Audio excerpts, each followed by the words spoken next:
കാലങ്ങളായിട്ട് ഒരുപാട് പ്രശ്നങ്ങൾ അഭിമുഖീകരിച്ച അല്ലെങ്കിൽ ഒരുപാട് പ്രശ്നങ്ങൾ അനുഭവിച്ച ഒരു വിഭാഗമായിരുന്നു ട്രാൻസ്ജെൻഡർ. നമ്മുടെ നാട്ടിൽ എന്നാൽ അവർക്കിപ്പോൾ അത്യധികം ബഹുമാനവും ഒരുപാട് അക്സെപ്റ്റൻസും ഒക്കെ കൊടുക്കുന്ന ഒരു കാലഘട്ടത്തിലൂടെയാണ് നമ്മൾ കടന്നു പോകുന്നത് അല്ലേ. ഒരുപാട് ഈ ട്രാൻസ്ജെൻഡർ കമ്മ്യൂണിറ്റിയെ നമ്മൾ റെസ്പെക്ട് ചെയ്യുകയും ഒരുപാട് ഫീൽഡുകളിൽ അവരെത്തിപ്പെടുകയും അതിന് ഒരു അംഗീകാരങ്ങൾ ജനങ്ങളുടെ ഭാഗത്തുനിന്നുണ്ടാകുകയും പണ്ടത്തെ പോലെ അവരെ കണ്ടാൽ ഒരു എന്താ പറയുക അവഹേളിക്കുന്ന ഒരു തരത്തിലുള്ള കാര്യങ്ങളെല്ലാം ഒരുപാട് മാറിയിരിക്കുന്നു.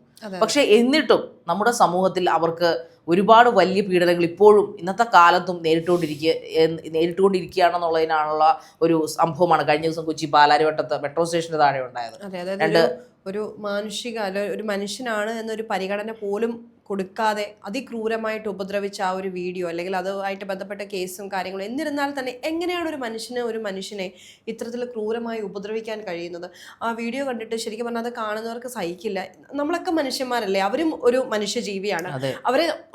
അവരെ മാറ്റി നിർത്തേണ്ട ആളുകളല്ല, അവരെ നമ്മൾ ചേർത്ത് നിർത്തി കഴിഞ്ഞു. ബാക്കിയുള്ള സംസ്ഥാനങ്ങളെ അപേക്ഷിച്ച് നോക്കുമ്പോൾ സമ്പൂർണ്ണമായിട്ടും അവർക്ക് വേണ്ട എല്ലാ ഫെസിലിറ്റീസും പഠിക്കാനാണെങ്കിലും എഡ്യൂക്കേഷൻ വൈസ് ആണെങ്കിലും പ്രൊഫഷണൽ വൈസ് ആണെങ്കിലും എല്ലാ രീതിയിലും അക്സെപ്റ്റ് ചെയ്ത് കഴിഞ്ഞു. ഈവൻ പല ആപ്ലിക്കേഷൻ ഫോമുകളിൽ പോലും അങ്ങനെ ഒരു വിഭാഗത്തെ തന്നെ ഉൾപ്പെടുത്തിക്കൊണ്ട് പൂർണ്ണമായും നമ്മുടെ ഗവൺമെന്റ് അടക്കം അംഗീകരിച്ച് കഴിഞ്ഞൊരു കാര്യത്തിന് ഈ മനുഷ്യർ എന്തിനാണ് ഇത്രയും തിളയ്ക്കുന്നത്? അവരും മനുഷ്യരല്ലേ, എന്തിനാണ് ഇത്രയും ക്രൂരമായി തല്ലിച്ചതയ്ക്കുന്നത്? അതിന് എന്ത് റൈറ്റാണ് നിങ്ങൾക്കുള്ളത്?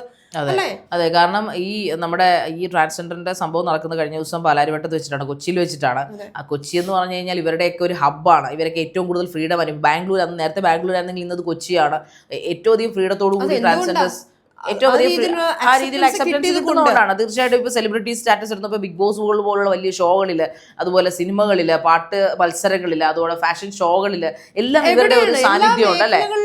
വലിയ വലിയ സെലിബ്രിറ്റീസ് ആയാലും നോർമൽ ആയിട്ടുള്ള ആൾക്കാരൊക്കെ ഇവരെ പങ്കെടുപ്പിച്ചുകൊണ്ടുള്ള പരിപാടികളാണ് നടത്തുന്നത്. സ്കൂളുകളിലായാലും കോളേജുകളിലായാലും ഇവരെയൊക്കെ ചീഫ് ഗസ്റ്റ് ആയിട്ട് വിളിക്കുന്ന അല്ലെങ്കിൽ അവരെ എന്ന് പറഞ്ഞ് മാറ്റി നിർത്തപ്പെടേണ്ട ഒരു കാര്യം പോലും നിലവിലെ സാഹചര്യത്തിൽ ഇല്ല. അവരെ നമ്മളെ പോലെ തന്നെ അംഗീകരിച്ചു കഴിഞ്ഞ ഒരു ജെൻഡർ തന്നെയാണ്. അതായത് ആണും പെണ്ണും മാത്രമല്ല, മറ്റൊരു പലതരത്തിലുള്ള ജെൻഡറുകളുണ്ട്. അത് അവരുടെ കുറ്റം കൊണ്ടുണ്ടാകുന്നതല്ല, അത് ബയോളജിക്കലായിട്ട് അങ്ങനെ സംഭവിക്കുന്നതാണ്. സോ നമ്മളതിനെ പൂർണ്ണ മനസ്സോടുകൂടി നമ്മുടെ നിയമവും നമ്മുടെ രാജ്യവും നമ്മുടെ സംസ്ഥാനവും ഒക്കെ അംഗീകരിച്ചിരിക്കുന്ന ഒരു കാലഘട്ടത്തിലാണ് നമ്മൾ ജീവിക്കുന്നത്. എന്നിട്ടും അതിക്രൂരമായ ഒരു മർദ്ദനം അത് നമ്മൾ കണ്ടാൽ, പൗർണമി പറഞ്ഞ പോലെ ഇരുമ്പ് വടി കൊണ്ട് രണ്ട് ഡ്രൈവർമാർ, രണ്ട് ലോറിക്കാരാണെന്നാണ് പറഞ്ഞത്, രണ്ട് ചെറുപ്പക്കാർ, ഞാൻ അവരെ കണ്ടിരുന്നു വീഡിയോയിൽ. നല്ല മിടുക്കന്മാരായ നല്ല മാന്യന്മാരായിട്ട് തോന്നുന്ന രണ്ടാമന്മാര്. ശേഷം 10 മിനിറ്റ് കഴിഞ്ഞിട്ടാണെന്നാണ് ആ വീഡിയോയിൽ പറയുന്നത്. പിന്നെ വന്ന് ഈ ഇരുമ്പ് വടിയായിട്ട് വന്ന് രക്ഷപ്പെടാനും ശ്രമിച്ചിട്ട് പോലും പിന്നാലെ പോയി ഉപദ്രവിക്കുക. അതിന്റെയൊക്കെ എന്ത് കാര്യമാണ് നിങ്ങൾക്കുള്ളത്? ട്രാൻസ്ജെൻഡേഴ്സ് അവരുടെ കൂട്ടുകാരുടെ പാർട്ടി കഴിഞ്ഞ് രാത്രി തിരിച്ചു വരുന്ന സമയത്താണ് ഇങ്ങനെ ഒരു ആക്രമണം ഉണ്ടായത്. ആദ്യം അശ്ലീല രീതിയിൽ സംസാരിക്കുകയും മോശമായ സഭ്യമായല്ലാത്ത രീതിയിൽ സംസാരിക്കുകയും ഉണ്ടായത്. അവർ പ്രതികരിച്ചു.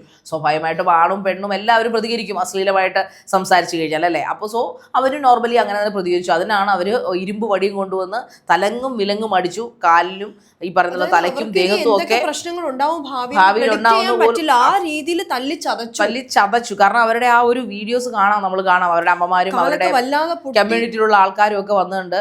ഈ പറയുന്ന പോലെ വല്ലാതെ ഒരു ഭീതിയായി പോയി ആ കമ്മ്യൂണിറ്റി. കാരണം നമ്മൾ ഒരു കാലത്ത് അവരെ വല്ലാതെ ചവിട്ടി അരച്ചിരുന്ന ഒരു കാലഘട്ടം ഉണ്ടായിരുന്നു. അതുകൊണ്ടാണ് അവർ തന്നെ ആ ട്രാൻസ് കമ്മ്യൂണിറ്റിയിലെ പലരും ഇന്ന് രഞ്ജുരഞ്ജിമാരെ പോലെ അല്ലെങ്കിൽ ഹെയ്ദി സാദിയെ പോലെയൊക്കെയുള്ള പ്രശസ്തർ. ഇപ്പൊ ഹെയ്ദി സാദി എന്ന് പറഞ്ഞാൽ ജേർണലിസ്റ്റ് ആണ്. രഞ്ജുരഞ്ജിമാർ എന്ന് പറഞ്ഞാൽ ഇന്റർനാഷണൽ സെലിബ്രിറ്റി മേക്കപ്പ് ആർട്ടിസ്റ്റ് ആണ്. സോ അവരെ ഒരുപാട് ആൾക്കാർ ഹയർ ചെയ്ത് വിളിക്കുന്നുണ്ട്. ഞാൻ അവരെ പേഴ്സണൽ ഇന്റർവ്യൂ ചെയ്ത ഒരാളാണ്. അപ്പോൾ അവരോട് നമ്മളെയൊക്കെ വീട്ടിൽ ചെന്ന് കഴിഞ്ഞാൽ അവർ നമ്മളോട് പെരുമാറ്റുന്നത് എത്ര സ്നേഹത്തോടെയാണ് നമ്മളോട് പെരുമാറുന്നത്.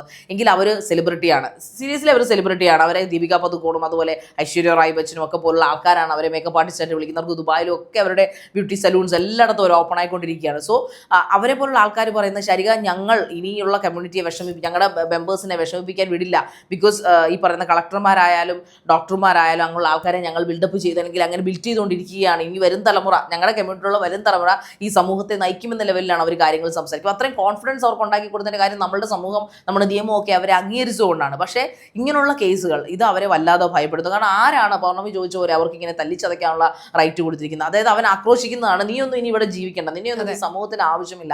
സത്യത്തിൽ ഇങ്ങനെയുള്ളവന്മാരെ അല്ലേ സമൂഹത്തിന് ആവശ്യമില്ലാത്തത്?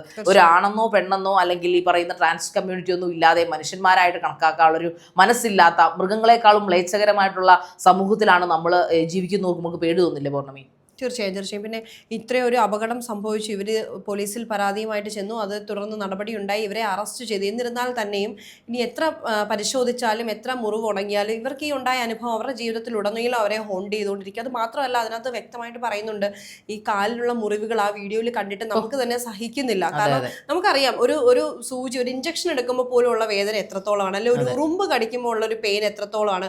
അങ്ങനെ നമുക്ക് അതിനെ എന്താ പറയുക, വിവിധങ്ങളായിട്ട് നമുക്ക് ഡിഫറൻഷിയേറ്റ് ചെയ്യാൻ പറ്റില്ല. പക്ഷെ ഇത്രയും ക്രൂരമായി കാലിൻ്റെ അല്ലെങ്കിൽ ഒരു കാലിൻ്റെ താഴെഭാഗം മുഴുവൻ തല്ലി ചതച്ച് ചോര ചത്ത് കിടക്കുന്ന ആ ഒരു റെഡ്നെസ് നല്ല വ്യക്തമായിട്ട് കാണുകയാണ്. അപ്പോൾ അവരെന്തോരം വേദന ആ സമയത്ത് അവിടെ അനുഭവിച്ചിട്ടുണ്ടാവും. ആ വേദനകൾക്ക് എന്തെങ്കിലും പകരമാകുമോ? ഇപ്പൊ ഇവർക്ക് കാണാൻ താല്പര്യമില്ല, ഇവര് ജീവിക്കണ്ട എന്ന് പറഞ്ഞാൽ നിങ്ങൾ ജീവിക്കണ്ട, നിങ്ങൾ മാറിപ്പൊക്കോളൂ. അവരെ താല്പര്യമില്ലെങ്കിൽ അവരാരെയും ക്ഷണിച്ചിട്ടില്ലല്ലോ, അല്ലെ?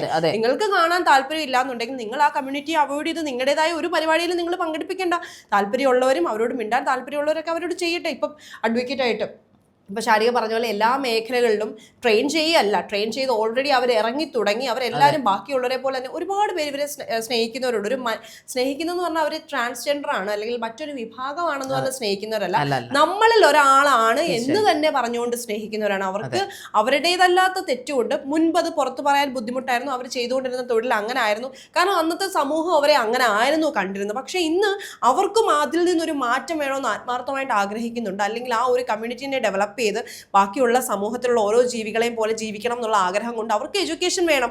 മുൻപ് അവർക്ക് എഡ്യൂക്കേഷൻ നിഷേധിച്ചിരുന്നു. ഈ പറയുന്ന പോലെ ഒരു കോളം മുൻപില്ലായിരുന്നു. പക്ഷെ ഇത്രയൊക്കെ ചേഞ്ചസ് അവർക്ക് കൊണ്ടുവരാൻ പറ്റിയിട്ടുണ്ടെങ്കിൽ മുന്നോട്ടും തുടർന്നും അവർക്ക് എല്ലാ മേഖലകളിലും അവർക്ക് കൈകടത്താനും അല്ലെങ്കിൽ അവർക്ക് അംഗീകരിക്കപ്പെട്ട രീതിയിൽ പ്രവർത്തിക്കാനും എല്ലാം സാധിക്കും. അതിനൊന്നും ആരും തടസ്സം, ഇപ്പം ഇന്ത്യൻ നിയമം അതിന് അനുവദിക്കുന്നുണ്ടെങ്കിൽ നമ്മൾ ആരുമല്ല അതിലൊന്നും തടയാൻ. അപ്പം നമ്മുടെ നിയമം അനുവദിക്കുന്ന കാര്യങ്ങൾ അവർ ചെയ്യുന്നതിന് നമുക്ക് ബുദ്ധിമുട്ടുണ്ടെങ്കിൽ നമ്മൾ നമ്മുടെ കാര്യം നോക്കി പോവാന്നുള്ളതേ ഉള്ളൂ. അത് മാത്രമല്ല, ഇപ്പോൾ ഈ വീഡിയോയ്ക്കകത്ത് പറയുന്നുണ്ട് ഒരു കോട്ടയത്തുള്ള ഒരു പ്രമുഖ കോളേജിൽ നിന്നുള്ള, ഞാൻ മനസ്സിലാക്കിയത് അതാണ്, ഈ പറയുന്ന വ്യക്തിക്ക്, ഞാൻ പേരെടുത്ത് പറയുന്നില്ല, ഈ വ്യക്തിക്ക് ഭയങ്കരമായിട്ട് ബുദ്ധിമുട്ട്, കാരണം കോളേജിൽ ജോയിൻ ചെയ്തതിന് ശേഷം ഭയങ്കരമായിട്ട് ബുദ്ധിമുട്ട് നേരിടുകയാണ്. 13-ാം തീയതി TC വാങ്ങി പോവാന്നൊക്കെ പറയുന്നുണ്ട്. അപ്പോൾ എടുത്തു പറയുന്ന ഒരു കാര്യം, എറണാകുളം ജില്ലയിലെ സെന്റ് തെരേസാസ് അല്ലെങ്കിൽ മഹാരാജാസ് പോലെയുള്ള കോളേജുകളിൽ ഈ കമ്മ്യൂണിറ്റീനെ കയ്യും നീട്ടിയാണ് സ്വീകരിക്കുന്നത്. അവിടെ പഠിക്കുന്നതിന് ബുദ്ധിമുട്ടില്ല. അതായത് ഒരു ടീച്ചർ തന്നെ ഡിഫറൻഷിയേറ്റ് ചെയ്യുകയാണ് ഒരു സ്റ്റുഡൻറ്റിനെ. നിങ്ങളോട് എങ്ങനെയാ പെരുമാറേണ്ടെന്ന് അറിയില്ല, നിങ്ങളോട് എങ്ങനെ ഇത് മനസ്സിലാക്കി തരേണ്ടെന്ന് അറിയില്ല. ഒരു ടീച്ചറിന് അല്ലെങ്കിൽ ഒരു അധ്യാപകനോ അധ്യാപികയ്ക്കോ തൻ്റെ മുന്നിലിരിക്കുന്നത് ആരുമായിക്കോട്ടെ അത് സ്റ്റുഡൻ്റ് ആണ്, അല്ലെ? എല്ലാ സ്റ്റുഡൻസിനെയും ഒരുപോലെ കാണുക എന്നുള്ളതാണ്. അപ്പോൾ ആ ഒരു കുട്ടിയെ മാത്രം അതൊരു മനുഷ്യനാണ്. കുട്ടി എന്നുള്ളതാണ്, അതൊരു മനുഷ്യനാണ്. നമുക്ക് എല്ലാവർക്കും ഉള്ളതുപോലെ 2 കണ്ണും മൂക്കും അതുപോലെ ഹൃദയവും വേദനയും വിഷമവും സന്തോഷവും എല്ലാം ഉള്ളൊരു മനുഷ്യൻ അല്ലെങ്കിൽ ഒരു സ്ത്രീ ഇപ്പോൾ നിലവിൽ ഒരുപാട് അറിയാം ഈ ഒരു കമ്മ്യൂണിറ്റിയിൽ ഇപ്പം അവരുടേതല്ലാത്ത മിസ്റ്റേക്ക് കൊണ്ട് അങ്ങനെ ആയിപ്പോന്നു. പിന്നെ അവർക്ക് ഇഷ്ടമുള്ള പോലെ ജീവിക്കാൻ ഒരുപാട് സർജറീസും കാര്യങ്ങളും ഒക്കെ ചെയ്തിട്ടാണ് അവർ ഇരിക്കുന്നത്. അതുപോലെ ബന്ധുക്കളാൽ തഴയപ്പെട്ടവരായിരിക്കും, അവർക്ക് ആരും ഉണ്ടാവില്ല. അവർ സ്വന്തം കാലിൽ നിൽക്കാനുള്ള ഓട്ടത്തിനിടയിൽ ഇങ്ങനെയുള്ള അവഗണനകൾ ഉണ്ടാവുമ്പോൾ അവരുടെ മനസ്സ് എത്രത്തോളം വേദനിക്കും എനിക്കറിയാം. കാരണം ഞാൻ ഈ പറയപ്പെടുന്ന വ്യക്തിയുമായിട്ട് അല്ലെങ്കിൽ കുറച്ചധികം ട്രാൻസ്ജെൻഡേഴ്സ് ഒക്കെ ആയിട്ട് ഇന്റർവ്യൂസും കാര്യങ്ങളും ചെയ്തപ്പോൾ അതിൽ മിക്കവരും തന്നെ ജേർണലിസം കഴിഞ്ഞ് അല്ലെങ്കിൽ ഈ ജെൻഡർ സ്റ്റഡീസിനൊക്കെ ഹയർ സ്റ്റഡീസിന് പഠിക്കുന്നവർക്ക് പഠിക്കാൻ നല്ല താല്പര്യമാണ്. അത് മാത്രമല്ല നന്നായിട്ട് പഠിക്കുകയും ചെയ്യും. അവരെ പഠിപ്പിച്ചു കൊടുക്കുക എന്നുള്ളത് ഒരു അധ്യാപികയുടെ ഉത്തരവാദിത്വമാണ്. അതിന് അവർക്ക് കൃത്യമായ ശമ്പളം കോളേജിൽ നിന്ന് കൊടുക്കുന്നു. കോളേജ് ലെക്ചർ ആകുമ്പോൾ ലക്ഷക്കണക്കിന് രൂപ ശമ്പളം മേടിക്കുന്നവരാണ്.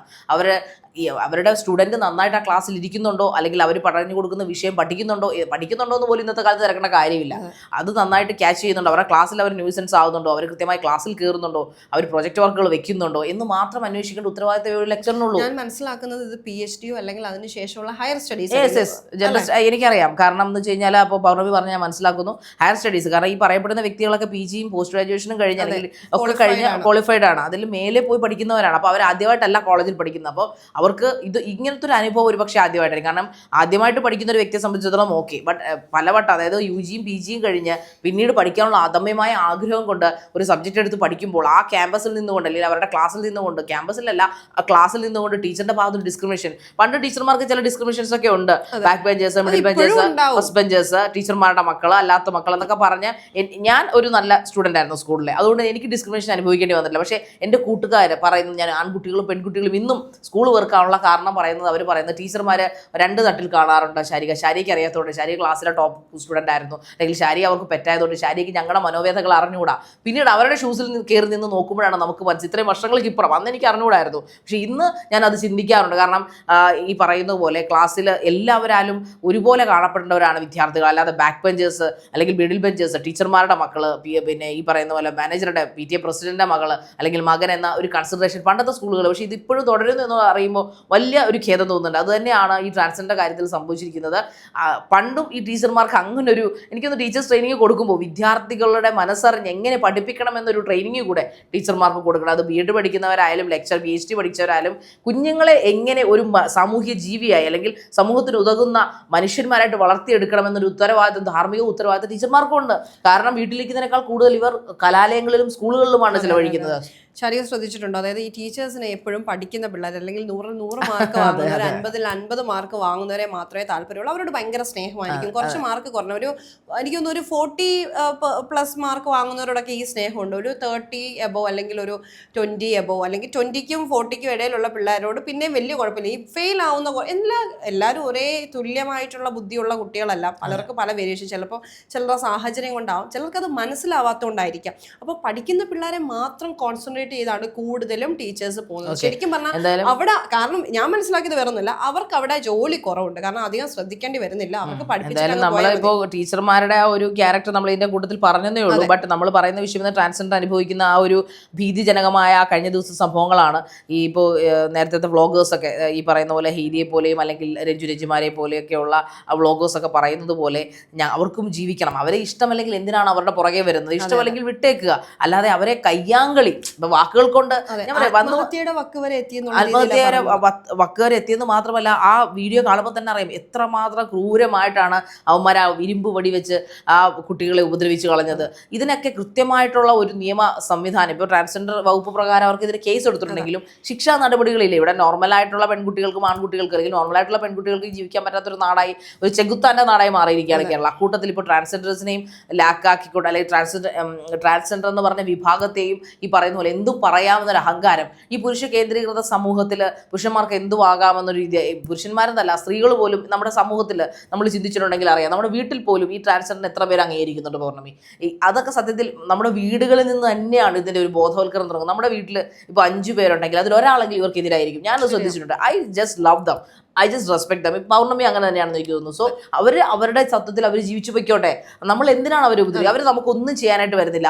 പക്ഷേ നമ്മുടെ ഫാമിലിയിൽ അല്ലെങ്കിൽ നമ്മുടെ ബന്ധുക്കളുടെ ഇടയിൽ നമ്മളൊരു കല്യാണ പാർട്ടിയിലോ മരണ വീട്ടിലോ ഒക്കെ പോകുമ്പോൾ നമ്മൾ ഒരു ട്രാൻസ്ജെൻഡർ വന്നാൽ ഉടനെ തന്നെ അപ്പൂപ്പന്മാരും അമ്മൂമാരും അല്ലെങ്കിൽ ഈ പറയുന്ന ന്യൂ ജനറേഷൻ വളരെ കുറവാണ് അവരെ അങ്ങനെ ക്രിട്ടിസൈസ് ചെയ്യുന്നത്. പക്ഷേ ഒരു മിഡിൽ ജനറേഷൻ ഉണ്ടല്ലോ, ഒരു 35-40 വയസ്സ് കഴിഞ്ഞവരൊക്കെ വന്നിരിക്കുന്നു അല്ലെ, എന്തുവാ ഇവരുടെ ഇവന്മാർക്കൊക്കെ മറ്റേ പണിയാണ് അല്ലെങ്കിൽ ഇവർ അങ്ങനെ ചെയ്താണ് ഈ പറയുന്ന ആ മറ്റേ പണിയിൽ നിന്ന് മാറാനാണ് ഇവർ ആഗ്രഹിക്കുന്നത്.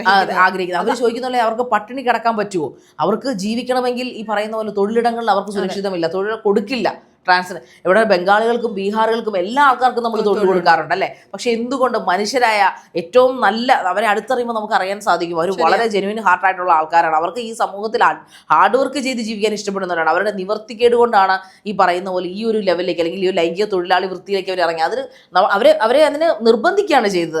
വീണ്ടും അങ്ങോട്ട് തന്നെ എത്തിക്കാനാണ് ശ്രമിച്ചുകൊണ്ടിരിക്കുന്നത്. അതിൽ അങ്ങനെ നിർബന്ധിക്കുന്നിടത്തുനിന്നാണ് നമ്മുടെ നിയമത്തിന്റെയും നമ്മുടെ സമൂഹത്തിന്റെയും ഒരു വിഭാഗം സമൂഹത്തിന്റെയൊക്കെ സപ്പോർട്ട് കൊണ്ട് അവർ ആ ഒരു ഷെല്ല് പൊട്ടിച്ച് ഇപ്പോൾ നല്ല നല്ല ലെവലിലേക്ക് എത്തിക്കൊണ്ടിരിക്കുന്നത്. അവർ സെലിബ്രിറ്റികളായി മാറിയിരിക്കുകയാണ്. സോ എന്തായാലും ഇങ്ങനെയുള്ള കാര്യങ്ങളാണ് നമ്മുടെ കേരളത്തിൽ നടക്കുന്നത്. ട്രാൻസ്ജെൻഡറുകൾ ഈ പറയുന്ന പോലെ ഒറ്റപ്പെടുത്തേണ്ട ആൾക്കാരല്ല, നിയമം അവർക്ക് കൂട്ടിനുണ്ട്. ഇനിയും കർക്കശമായ നിയമങ്ങൾ അവരോടൊപ്പം തന്നെ അല്ലെങ്കിൽ അവരുടെ കാര്യത്തിൽ എടുക്കേണ്ടതായിട്ടുണ്ട്. അതുകൊണ്ട് അല്ലെങ്കിൽ ഇനിയും രാത്രികളിൽ ഈ ട്രാൻസ്ജെൻഡറുകൾ ആക്രമിക്കപ്പെടാൻ ചിലപ്പോൾ തല്ലിക്കൊന്നെന്ന് വരാം.